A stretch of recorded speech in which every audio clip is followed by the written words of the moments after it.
జలమయం కాకూడదు హైదరాబాద్ అని చెప్పేసి హైడ్రా లాంటి చక్కటి ఆలోచన చేసి ఈ పట్టణాన్ని 10 కాలాల పాటు జాగ్రత్తగా కాపాడాలి, జలమయం కాకూడదు అని చేసిన ఆలోచన ఎవరన్నా చేసినారా ఇంతకుముందు?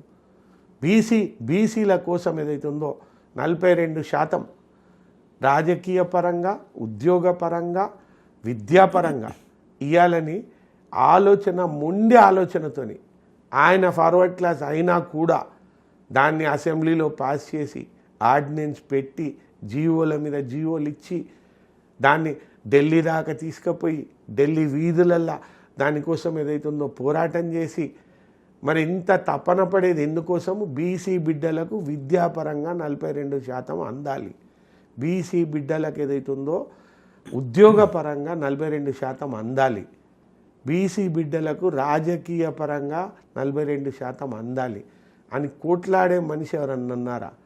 టికెట్ జూబ్లీ హిల్స్ టికెట్ ఎవరికి ఇచ్చినారండి? నవీన్ యాదవ్ గారు, యాదవ సామాజిక వర్గం. ఒక్క రాజ్యసభ వచ్చిందండి, ఎవరికి ఇచ్చినారండి? అనిల్ యాదవ్, యాదవ సామాజిక వర్గానికి.